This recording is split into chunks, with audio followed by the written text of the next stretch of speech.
California ratchets up the insanity as Governor Gavin Newsom inches toward a presidential run. The media panic over Governor Ron DeSantis' conservative actions in Florida, and the DOJ moves to break up Google's ad monopoly. I'm Ben Shapiro. This is The Ben Shapiro Show.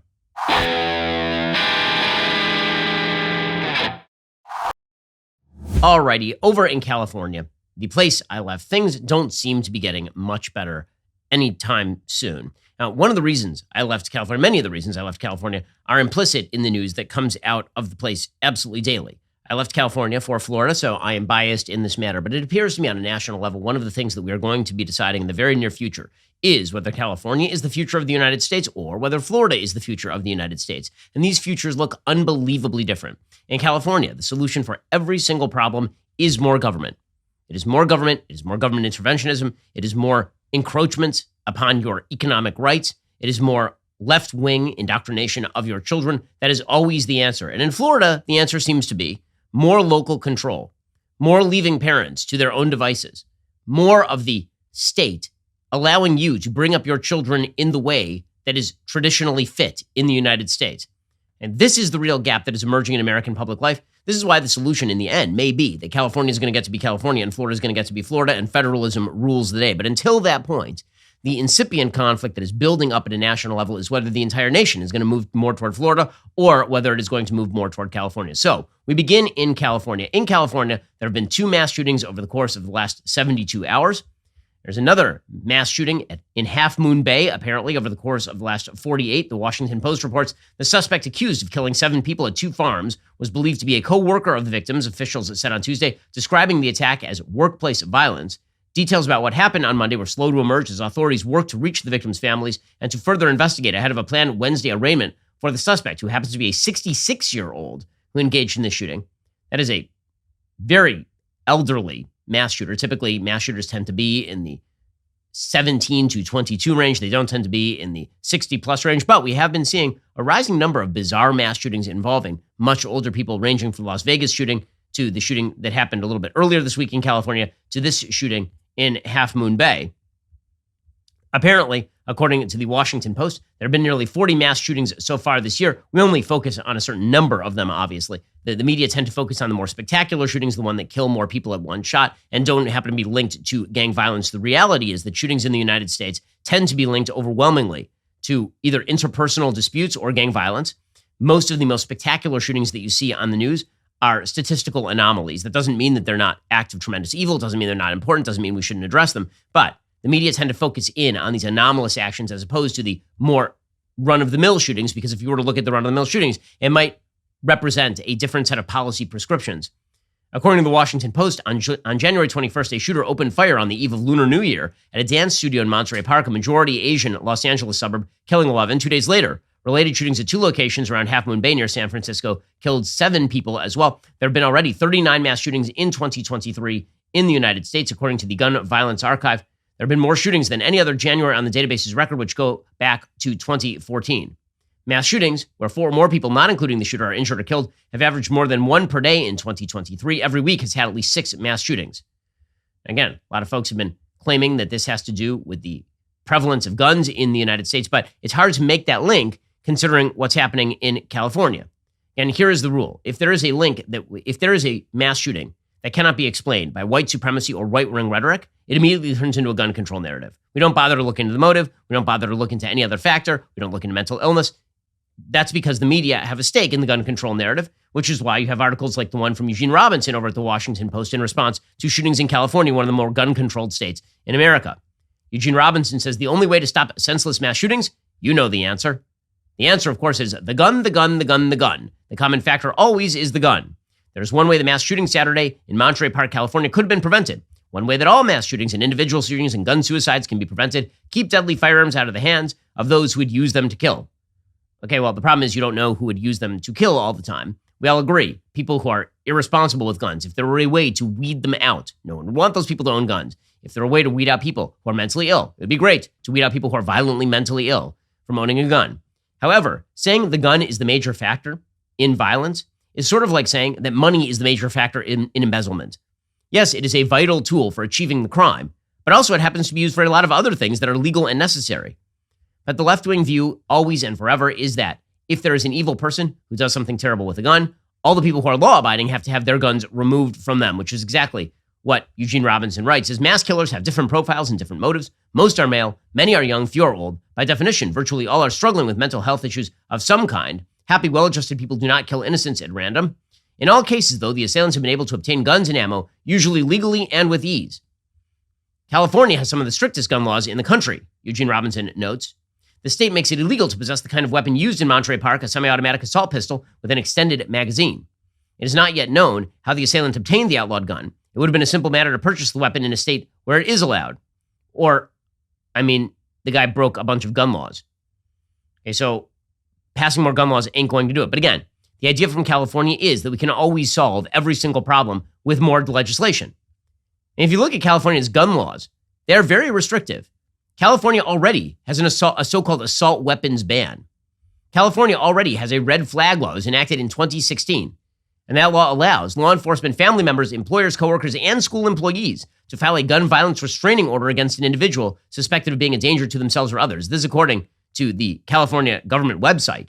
California already has a waiting period of 10 days for all gun purchases. It's one of 9 states and D.C. that have waiting periods. California's waiting period is among the strictest.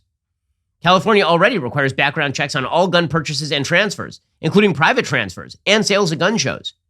It is one of 14 states and D.C. that require universal background checks. So basically, all of the national legislation that Democrats would pursue already is in place in California, and it is not stopping these sorts of mass shootings from happening. A huge number of them happen in California. We'll get to more on this in just one second. First, I got to tell you, very often when I'm traveling, I tend to come down with a sore throat. It's a source of great annoyance to me. And so what I try to do before I travel is I talk to an ear, nose, and throat person. And they will give me a prescription. I'll say, if you come down with something for the throat, you need to go get yourself a steroids prescription. I'll write it up for you now in case I'm out of town. You can always fill the prescription afterward. Well, what if you could do that with antibiotics, right? Some of the most common medications that are out there, because God forbid there's some sort of natural emergency. You got to make sure that you have the medicines on hand that you need. I mean, very often we end up doing this ourselves anyway, right? You end up going digging through your medicine cabinet in order to find the thing that you need from 2 years ago. That's not the way this should be done. Instead, you need Jace Medical. My new partners at Jace Medical help you get a long-term supply of prescription medication. Their mission is to empower you to be better medically prepared. A great way to start preparing is with the Jace case. It's a pack of 5 different courses of antibiotics you can use to treat a whole host of bacterial illnesses, including UTIs, respiratory infections, sinusitis, skin infections, and more. All you have to do is fill out a simple online form. In some cases, jump on a quick call with one of their board-certified physicians. From there, you can ask your physician treatment-related questions on an ongoing basis. The Jace case, it gives me peace of mind because I've got the medicines that I need just in my house, and I've got them there waiting for me. I want you to be prepared for anything the same way I am. Go to jacemedical.com. That's JASE medical.com. Enter code Ben at checkout for $10 off your order. That's jacemedical.com. Promo code Ben. Make sure that you are prepared for the worst. God forbid another emergency happens. You got to make sure that you have everything you need. jacemedical.com. Promo code Ben. But again, the idea in California is that if the policy fails, you just do more of it, which presumably is why you have Governor Gavin Newsom, who obviously wants to run for president of the United States. That is the reason he has been running aggressive ads in Florida. I noticed that California isn't in Florida. Many of us in Florida tried to flee California, but Governor Gavin Newsom seems to be following us there with his ridiculous ads. Well, now he is out there saying that the Second Amendment is a suicide pact. Nothing about this is surprising. Everything about this is infuriating. California has the strictest gun laws in the U.S. I mean, the Second Amendment's becoming a suicide pact. But there's many people in this country that support the Second Amendment I support and are lawful gun owners. Yeah, I have great respect. No, you don't. No, you don't, dude. Now, Gavin Newsom obviously wants to run for president. There only happens to be one problem for him, and that is that his policies are not working. They seem to be failing almost across the board. You have a mass homelessness crisis in California. The supposed budget surplus that was supposed to materialize has completely dissipated under Governor Gavin Newsom. By the way, it is amusing to watch as the senator from California, not Gavin Newsom, Alex Padilla, he says the solution here would be more background checks. Again, I noticed universal background checks are the law of the land in the state of California, Senator. How is it, Senator, that we can stop this from being normal? Well, there's, clearly a lot that needs to happen. Is it broader education, embracing of diversity, and yes, including smarter gun control laws throughout the United States of America. We did make some progress last year in Congress in strengthening the background checks required for gun purchasers under the age of 21, but clearly, more needs to be done for those that are older than 21, and that's just the purchasing of a gun. So Senator Padilla's solutions here involve more diversity training and gun control. It's working great in California, by the way. Both of the last two mass shooters in California are apparently of Asian extraction, which is a rarity and a weird oddity, but it makes it kind of odd to suggest that the solution to this is proper diversity training. Meanwhile, again, California is leading the nation in radical policy prescriptions. Abigail Shrier has a fascinating piece over at City Journal, super disturbing, talking about how California is now creating a predator's paradise, particularly for LGBTQ youth. Says Abigail Shrier, in early January, I joined Aaron Wilson and Stephanie Powell on a tour of the track on Figueroa, one of California's busiest prostitution areas. For decades, Wilson, who volunteers for the anti-trafficking organization Journey Out, and her mother, Powell, have worked to combat human trafficking in Los Angeles and to help women and child victims escape this brutal world. In our post-feminist era, prostitution is so often idealized, sex work is work, that it's easy to overlook the gruesome reality of what it means to have a pimp, an arrangement closer to slavery than to any legitimate job. Quote, the horror stories I could tell you about prostitutes being beaten and being choked and being burned and being gang raped, said Vanessa Russells of Love Never Fails, an anti-trafficking nonprofit based near Oakland, and the PTSD and all the mental health and the trauma bonding and the psychotic breaks. Maybe you're somebody who likes to have sex more than once a day, but 9 to 21 times with different guys, some that are like 90 years old, one day. That's healthy living? I don't think so. The body is not even made for that. Well, the past few decades have seen an increase in human trafficking. Women in all three of the anti-trafficking groups I spoke to, says Abigail Shrier, across California agreed. Nothing compares with the stunning rise in trafficking they've witnessed in recent months. Powell, formerly a sergeant in the LAPD, knows the city's streets intimately. Over the last 6 months, the number of prostitutes has doubled in 6 months. On Figueroa, she says, between 65th and 75th in an hour, you might see about 30 girls out there. Now you can see 60 to 65 girls in an hour. What shifted? Senate Bill 357, signed by Governor Gavin Newsom in July. The measure decriminalized loitering with the intent to engage in prostitution. So it used to be that if there was some John who was hanging around the prostitutes, he could get cited. Now he can't get cited anymore. The bill did not officially take effect until January 1st of this year, but from the moment it became law back in July, these women say the on-the-ground reality changed. The minute the governor signed it, you started seeing an uptick on the street, said Powell. On social media, the pimps were saying, you better get out there and work, the streets are ours. The pimps were right. Police stopped making arrests for crimes that would no longer be charged. The anti-loitering statute had provided the grounds for officers to question women and children whom they suspected might be trapped in a prostitution ring. Powell said, as a police officer, you need probable cause to stop and investigate. So if I have a law that says you can't loiter in this area with pasties and G-strings flagging down cars, I could stop you for that because you're loitering. But if I say I'm stopping you because you look kind of young, that's a little weak, so it takes away a tool.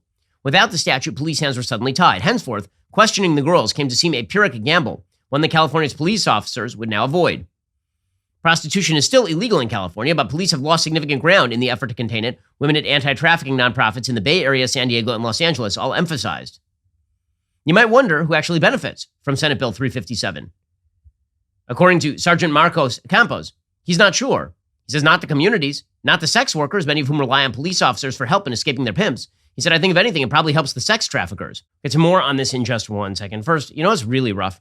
How many fruits and vegetables you have to eat during the day. I know it's not kind of politically correct to say that. People are like, I love salad. Liar, you don't. Or people are like, you know what I love? I love just walking around chomping fruit all day. No, you don't. Instead, you just want the nutrition that you get from all that stuff, correct? This is why I'm a huge fan of Balance of Nature. Balance of Nature fruits and veggies are the best way to make sure you are getting essential nutritional ingredients every single day. Their products are 100% whole food. Balance of Nature uses a cold vacuum process that preserves the natural phytonutrients in whole fruits and vegetables and encapsulates them for easy consumption. Balance of Nature sent a bunch of their product down to the studio for my team to try. We've passed it out. Everybody's energy is higher. They look healthier. I feel healthier. I've been taking it. When you are disciplined enough to take care of your health, you reap all sorts of benefits. We're talking more energy, less fatigue, better focus. Consuming the right balance of fruits and veggies every day is an important first step. So head on over to balanceofnature.com. Use promo code Shapiro for $25 off your first order as a preferred customer, plus a free fiber and spice. That's balanceofnature.com. Promo code Shapiro for $25 off your first preferred order. Balanceofnature.com. Promo code Shapiro.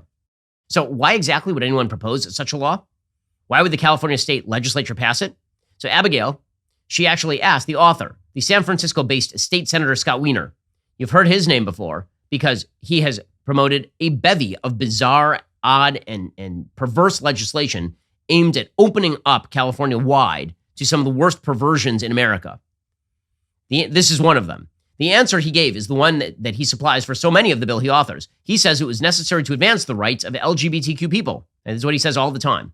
This is why he's tried to make California into a trans haven. So now essentially, if you are a parent of a child, and let's say your wife decides that your boy is actually a girl and she flees to California, now California will provide a haven state for this. So you have no say in it. Remove the kid from your home, from California. California's law can even be interpreted so that if a minor runs away from parents and ends up in California and says that they're a member of the quote-unquote transgender community, that the state of California will then not return the kid to the parents, depending on the circumstances. So on this one, Wiener says, quote, if you're standing on the sidewalk with high heels and you wear your hair a certain way and you wear tight clothing, an officer can say, I think you're loitering with the intent to commit prostitution and arrest you. That is not how we should be doing things in the United States of America, arresting people for how they look. And when you do that, not surprisingly, it's only certain kinds of people who actually get arrested. It's trans women. It's black women. It's an inherently profiling law. Randomly arresting a bunch of black trans women for how they look is not protecting potential victims of human trafficking. Well, I mean, maybe it is. Maybe some of those black trans women, meaning black young men, maybe they are victims of human trafficking. So maybe they're disproportionately helped by the law. But were the police indeed randomly arresting a bunch of black trans women, says Abigail Schreier? The anti-trafficking advocates I spoke with dispute this. For starters, Wilson, Powell, and Russell say the biological women and girls constitute the vast majority of people trafficked. Nearly every report on human trafficking by global human rights organizations confirms this observation. And if the women I saw on Figueroa, says Abigail, are any indication, discerning which are involved in prostitution does not require sophisticated sartorial judgments, but only 2 eyes and a brain. If a woman is wearing a G-string bikini in the middle of the street and she is flagging down cars, while men in dark clothes stand watch as if holding an invisible leash, she is likely to be a modern-day sex slave. Apparently, she says, on my ride along with Powell and Wilson in LA just after 10 p.m., before the track really gets going, I saw several lines of vehicles stretching around the block, each manned by a prospective client waiting for his chance with one of the girls. At least 35 females worked the line, most of them white or Latina. Many looked very young, under 18. I identified only one prostitute as transgender, though Powell noted there were likely others at a second location on Western. Powell and Wilson told me traffic starts to pick up at 11 and peaks at midnight. As the hour neared 11, more and more women appeared along Figueroa. But Powell and Wilson made certain that we left before midnight. After 11:30, the chance of gun violence erupting among the pimps escalates and we wouldn't be safe. So who is the problem here? Well, Wiener is one of them. In the 6 years since the Harvard grad took office, he has managed to author and get passed a series of radical gender and sex-related bills. The measures have allowed biological male felons to self-ID their way into women's prisons, assigning criminal penalties to healthcare workers who fail to provide gender-affirming care. That is supposedly a ban on conversion therapy. By this, Scott Wiener means that if a child comes in and expresses gender confusion and you don't immediately say that you're a member of the opposite sex, then you might be violating the law. Made California a sanctuary state for LGBTQ youth, as we've already discussed, expanded access to quote-unquote gender-affirming care for LGBTQ-identified youth with and without parental approval, proposed jail time for healthcare workers who willfully and repeatedly misgender a patient. So if you are a doctor and you repeatedly address a biological male as a biological male and diagnose them as such, you might end up in jail. Decriminalize the intentional exposure of a sexual partner to HIV. That one is absurd. So you have HIV, you don't tell your sex partner you have HIV, and then you have sex with them unprotected. That used to be a prosecutable offense because you are attempting to expose a person to what could be a fatal disease. Scott Wiener decriminalized it. He also attempted to reduce criminal penalties for sex offenders. Another Wiener bill, introduced in 2021, sought to decriminalize psilocybin and ketamine. It failed to pass, partly because of the vocal opposition of former state senator Melissa Melendez, a Republican who railed against easing restrictions on ketamine, which is a drug notorious for facilitating date rape. I'm like, do you guys not see the agenda here? I mean, honestly, in the legislature, I think people came to sort of accept these bills because he's from San Francisco. Undeterred, Wiener then tried to introduce a modified version of the bill again in December. As both a former Senate aide and a California Republican Party strategist told me, Wiener, one of the country's most prominent and outspoken defenders of LGBTQ rights, is uniquely difficult to oppose. The moment you speak out against one of his bills, just like he does with me, he turns around and says, you're homophobic or transphobic, you're this or you're that, I don't care. You can call me whatever name you want, said Melendez. That doesn't change the fact of what your bill does. If some of Wiener's bills seek to protect LGBTQ youth, they also represent a golden opportunity for adults who would groom them. Weiner is an extremely dangerous person. So extremely dangerous, I cannot believe people can't read between the lines, said Marissa Ugarte, who runs the anti-trafficking nonprofit Bilateral Safety Corridor Coalition. Weiner, she said, is turning California into a sex trafficking paradise. But here is the thing. Gavin Newsom is signing all these bills, guys. It's not just one legislator. It is being passed by the Democratic legislature, and then it is being signed into law by Gavin Newsom. This is the California model. Defenders of the law have noted there's long been judicial latitude in California in whether to place perpetrators of statutory rape on the sex offender registry if the crime involved was vaginal intercourse with a minor. The minor was at least 14 and the offender was within 10 years of her age. Weiner's bill, however, extended such potential leniency to statutory rape involving anal or oral sex. He has many times defended the bill as required to end blatant discrimination against LGBTQ young people regarding the sex offender registry. This is amazing. Instead of trying to seek to put everybody on the registry, he's trying to delist everybody from the registry.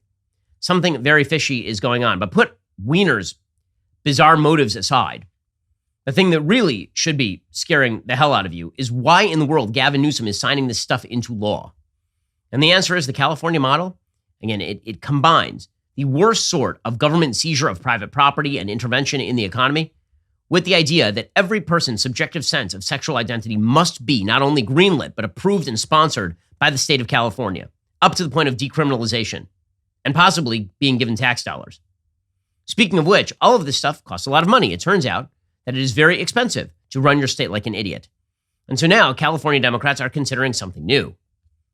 According to Fox News, Assemblyman Alex Lee, a progressive Democrat, last week introduced a bill in the California state legislature that would impose an extra annual 1.5% tax on those with a worldwide net worth above $1 billion, starting as early as January 2024. As early as 2026, the threshold for being taxed would drop. Those with a worldwide net worth exceeding $50 million would be hit with a 1% annual tax on wealth. Billionaires would still be taxed 1.5%. Just to keep this straight, folks, what that means is that if you have a worldwide net worth exceeding $50 million, they're going to tax you annually 1% on your wealth.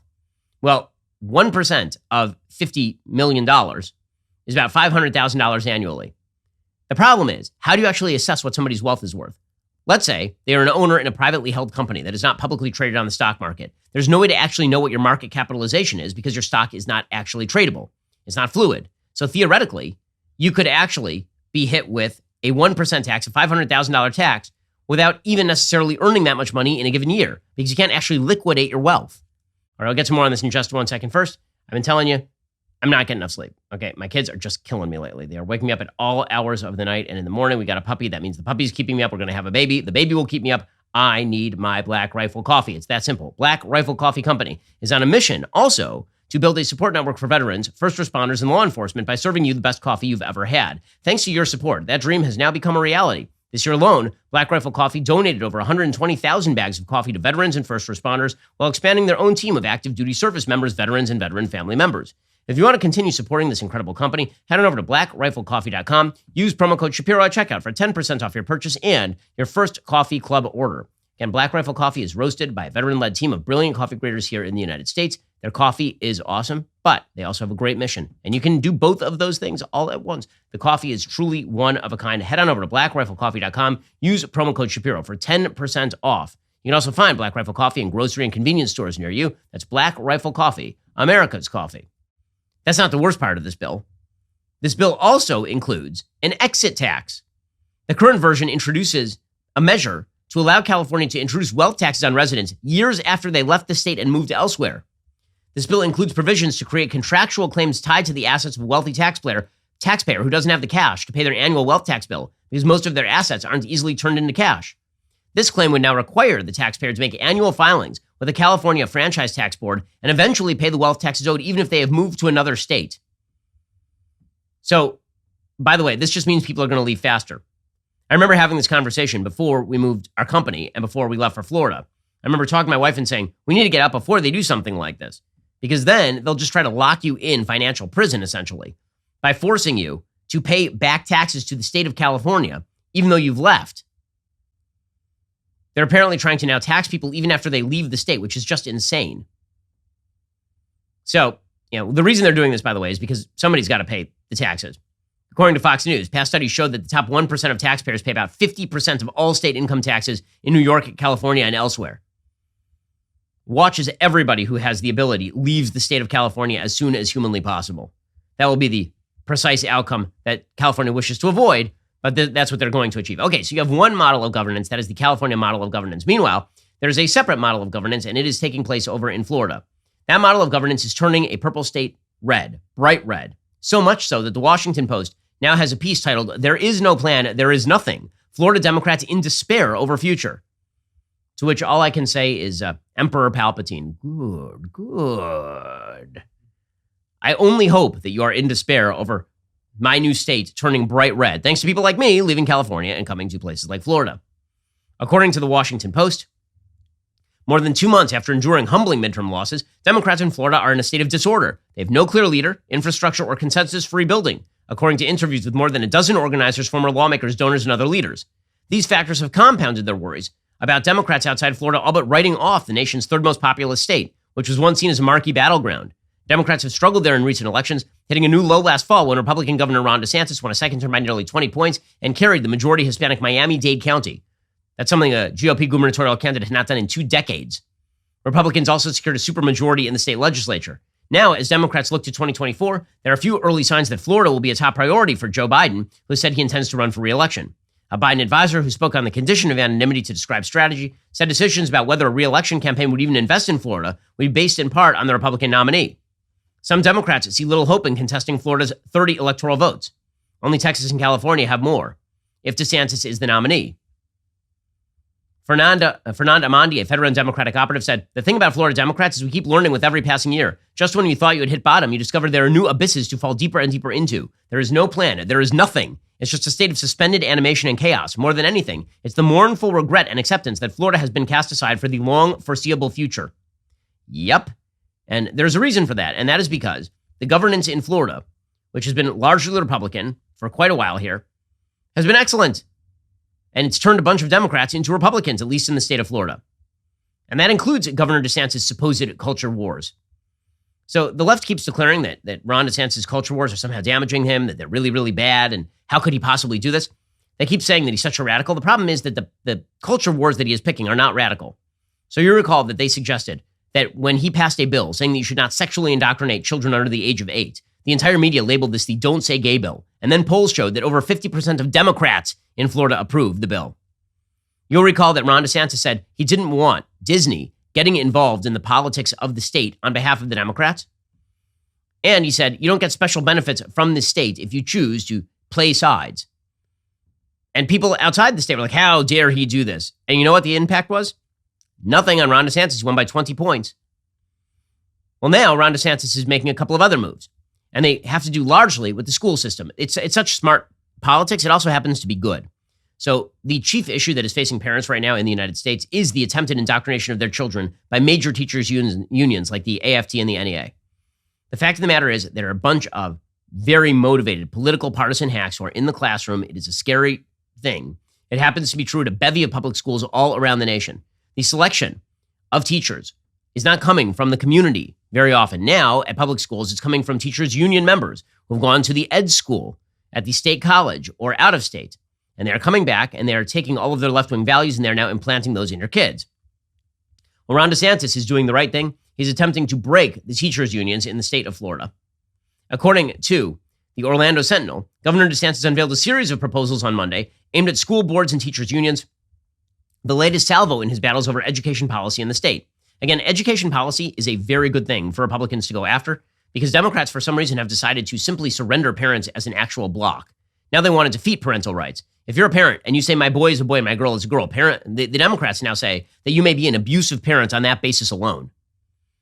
They want this stuff instead mainstreamed into the classroom, and they want to make sure that you're never told about this stuff. If your kid goes to school, expresses gender confusion, and everybody at the school starts calling your kid by a dumb alternative name and pretending they're a member of the opposite sex, they don't even want to tell you about it. DeSantis is saying no to all of that.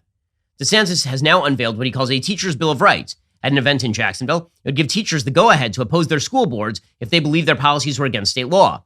He also proposes banning teachers' unions from automatically deducting dues from paychecks, imposing stricter term limits on school board members, and changing the state constitution to allow school board candidates to reveal their political parties in what are now nonpartisan races. That'd be a good thing also, because you don't know who to vote for in your school board race. Now, if they identify as a Republican, presumably, they're not going to be sexually indoctrinating your children or attempting to do so. Also, his attempt to stop teachers' unions from automatically deducting dues from paychecks, this is one of the scummiest things in American politics. It's been happening for a very long time. Public sector unions, believe it or not, actually have the right to that if the state sends your paycheck, they don't send it to you, they send it to the union. The union then removes your dues and passes along the check to you. That's insane. You should have to opt into paying your teachers' union because that would make you think about whether maybe you want to pay your teachers' union. Instead, they treat it like tax withholding for Social Security or something. It's ridiculous. It essentially makes the government a partner with the teachers' unions in exacting money from the members of the union, which is crazy towns. Andrew Spar, the head of the Florida Education Association, called DeSantis' proposals an attempt to punish and divide. Well, I hope it's an attempt to punish some of the worst teachers' unions in America. DeSantis said he wants an additional $200 million to be added to the special fund created to raise teacher pay, bringing the total to $1 billion for teacher pay in his recommended budget for the next year. So, at the same time he is saying they should break the unions, he's saying we should pay teachers more. That seems like a pretty good policy. In a statement, FEA spokeswoman Joni Branch said, due to a tangled web of laws and rules governing pay, teachers with years in the classroom continue to face an experience penalty that can leave them making little more than new hires. The answer to which is good. The reality is seniority should not be the point of teaching. Quality should be the point of teaching. You've seen all over the country bizarre situations in which the teacher of the year will get fired because the teacher of the year is like 2 years in, and some schlub with 20 years on the job who's been rubber-roomed, meaning you can't fire him for legal reasons, but actually that person can't be in the classroom because they've been sexually harassing the students or something. Instead, they just literally put them in a room and they leave them there and they pay them. There's been a major issue in New York for literally years. DeSantis' proposals on school boards came after he inserted himself into local board races to an unprecedented degree for a governor, boosting conservative candidates across the state. That is a very good thing. Another area where DeSantis has gotten active is the Florida Department of Education has now rejected an AP African American Studies course because it was, effectively speaking, critical race theory. The state of Florida bans critical race theory under the so-called Woke Act. It essentially says that it violates the Equal Protection Clause of the U.S. Constitution and the Florida State Constitution, that it treats students disparately by race, that it creates hierarchies of race in the classroom, and that is barred by Florida law. So they said, we are not going to have an AP class approved for use in the classroom that includes these sorts of elements. And this, of course, set the world on fire. The entire left began lying about this quite quickly. According to Fox News, Florida rejected an advanced placement African American Studies course because it contained elements of critical race theory and Black queer studies, according to a document shared with Fox News Digital detailing the concerns identified by the Florida DOE, the Department of Education. Florida Commissioner of Education Manny Diaz also tweeted a graphic that detailed 6 particular lessons outlined in the syllabus that didn't comply with Florida law. So it wasn't just they rejected the whole thing. They said, here are the things you have to fix. So what exactly are those things? Well, one of the topics from the AP course was intersectionality and activism, which is not education, that's indoctrination.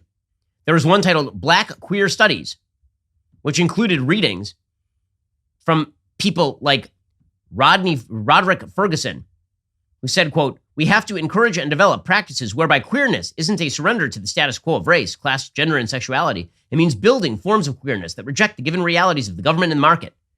That's just left-wing activism in the name of LGBTQ plus minus divided by sign stuff. It includes topics like Black feminist literary thought, including Bell Hooks, who is the author of many intersectionality texts, who says in the recommended reading, quote, I began to use the phrase in my work, white supremacist capitalist patriarchy, because I wanted to have some language that would actually remind us continually of the interlocking systems of domination that define our reality. And this indoctrination of students not into a theory, but into the praxis of the notion that America is systemically racist, capitalism is inherently evil, and all of the rest. So Florida rejected all of this. And guess what? Because Florida rejected all of this, the College Board is now updating the studies course, which is exactly what is supposed to happen. Students will still have AP African American Studies. Instead, they're just going to edit out all the garbage. The course was recently rejected from use in the state of Florida, according to News Channel 8. The College Board, the nonprofit organization that designs and maintains AP courses, announced the rejected pilot program of their AP African American Studies course would now be updated. Good. That's the way it's supposed to work. You reject the indoctrination, and then you get something better. The left is running scared of all of this sort of stuff. They're trying to lie about it. So we play one of our favorite games in the media, which is it's not happening, and it's good that it is. We'll get to that in just 1 second. First, got to tell you, DailyWire, we're constantly hiring, and it's very difficult to find the right people for jobs. Really, We have a lot of open jobs in the United States right now and not enough good people to fill them. This is why if you are hiring right now, you can't afford to ignore ZipRecruiter. If you need to hire for your business and you want an easier way to find qualified candidates, head on over to ZipRecruiter.com/dailywire. Try it for free. ZipRecruiter uses powerful technology to find the right candidates for your job. If you see a candidate you like, you can easily send them a personal invite so they're more likely to apply. Their user-friendly dashboard makes it easy to filter, review, and rate your candidates all from one place. Let ZipRecruiter help you find the best people for all your roles. 4 out of 5 employers who post on ZipRecruiter get a quality candidate within day one. See for yourself. Go to ZipRecruiter.com/dailywire. Try ZipRecruiter for free. Again, that's ZipRecruiter.com/DAILYWIRE. ZipRecruiter is indeed the smartest way to hire. We've been using it here at DailyWire ourselves for years. You should do the exact same thing. Head on over to ZipRecruiter.com/dailywire. Try ZipRecruiter for free. That's ZipRecruiter.com/dailywire. Also, this month, we're celebrating the anniversary of one of the biggest moments in DailyWire history. After months of us leading the legal battle against the federal government and a national do not comply campaign, the Supreme Court ruled in our favor and blocked the Biden administration's outrageous vax mandate. That mandate would have set a dangerous precedent, giving the unelected OSHA power over the personal medical decisions of American citizens. The Supreme Court recognized this gross power grab for what it was, and they made the right decision. We are so proud to have led the charge in this fight. We couldn't have done it without you. Thousands of you joined Daily Wire. Over 1 million Americans signed our petition against the mandates. To celebrate, we're offering 40% off our annual memberships with the code Do Not Comply. It meant a ton to me. And so we have a lot of employees here at the Daily Wire who didn't want to get vaxxed. We were not going to put them on the breadline simply because OSHA suggested that they would fine us a lot of money instead. We spent lots and lots of money to fight OSHA in court, and we won. So celebrate one of the greatest moments in Daily Wire history with 40% off on your annual membership. Join now at dailywire.com/subscribe. Join the winning team as we continue to crush the left. Remember, do not comply for 40% off. Do not comply. Okay, so Ron DeSantis, he is winning, and he is winning big in the state of Florida. And this is scaring the living hell out of the left, so they have to lie about it. Whoopi Goldberg over on The View, which is the repository of all knowledge and wisdom in the universe, she suggested that no one is actually teaching critical race theory. Again, this is part of the ongoing left-wing series. It's not happening, and it's good that it is. Here's Whoopi Goldberg. He was conflating it with CRT, which is something I think you can have a conversation, critical race theory. I wish somebody would show me a book. Okay, show me the school book that everybody is talking about that is teaching CRT. It's at Harvard Law School, actually. Yeah, I want to see. No, I want to see the one that they're doing with the little kids. I want to see that. I haven't seen that one. Just the one at Harvard. But I'm demanding it now because I'm tired of it. It's that book that you think your kids have been learning from is a book about what has happened in our country. See, there it is. I love that. It's not happening, and it's good that it is. And it's good that it is. It's stuff that's happening in our country, but also it's not in the book. It's not in the book. Guys, critical race theory exists. I've talked about it many times on the show. It is essentially a theory that has been mainlined into mainstream history by places like the New York Times. The 1619 Project is replete with all of the echoes of critical race theory. Meanwhile, Don Lemon is going even further over on CNN. I didn't even know he still had a job, but apparently he does. He says it's going to be illegal in Florida to teach slavery in schools. No, it's not, you idiot. Slavery was political at one point. Martin Luther King, obviously, as Republicans love to talk about, every January, this was a political movement, and no one wanted to learn about that then either. If that's the kind of lineage he wants to join, people who are saying don't talk about the political thinking of marginalized groups, he's welcome to do it. So slavery became illegal. Now it's going to be illegal to teach slavery in schools. It seems really odd. I mean, where is he going to draw the line? Somewhere between abolition and now. I don't know where Ron DeSantis considers the history versus the now. These are the objective journalismers. That's Audie Cornish, an anchor and correspondent.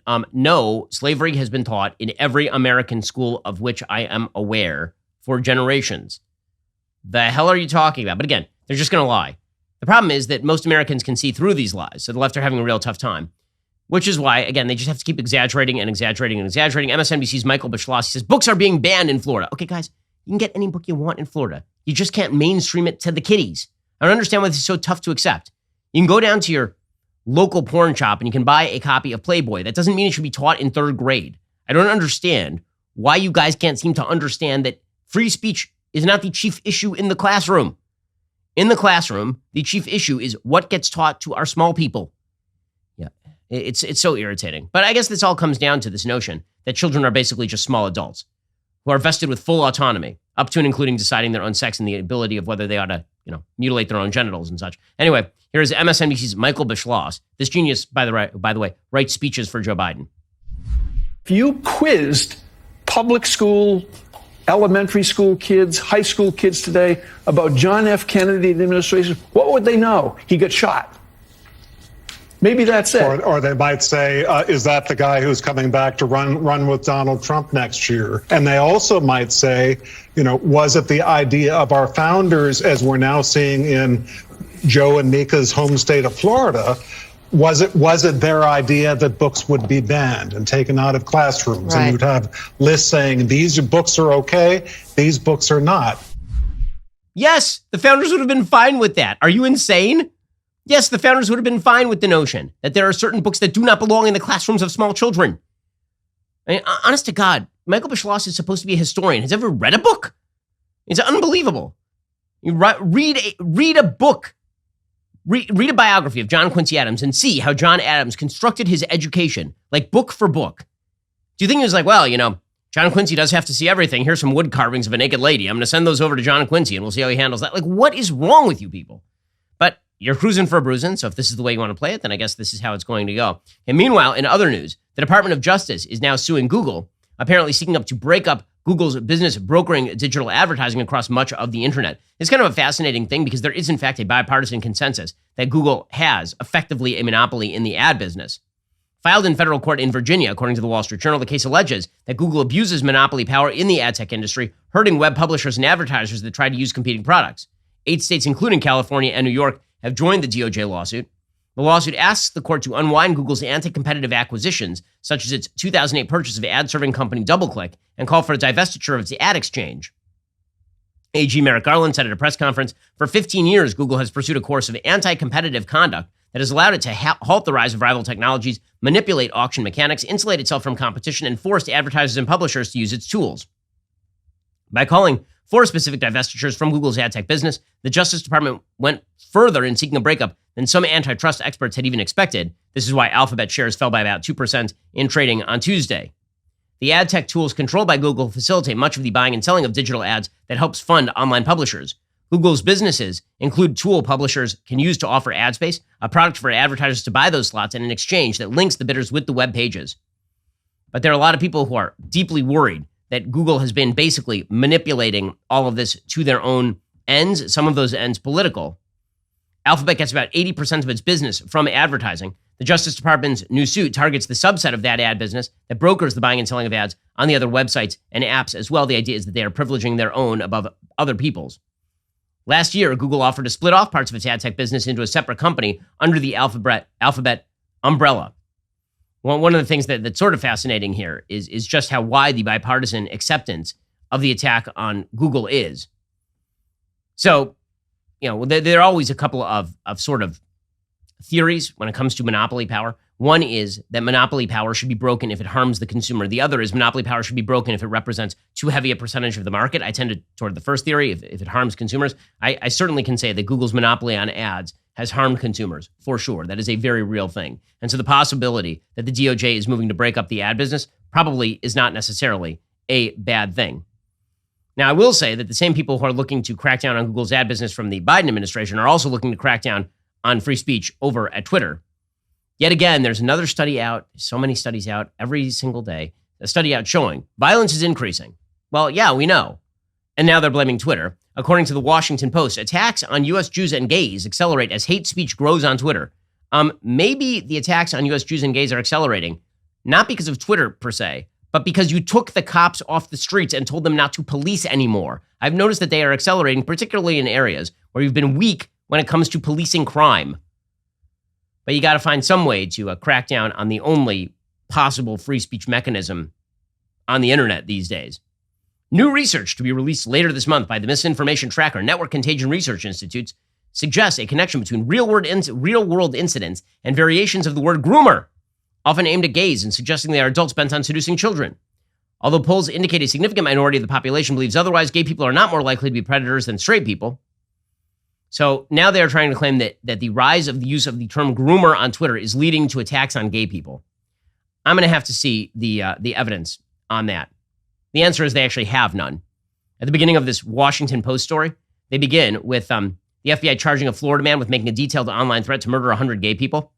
He had also threatened to kill black people and tear gas a synagogue. Apparently, he liked 11 tweets before his arrest.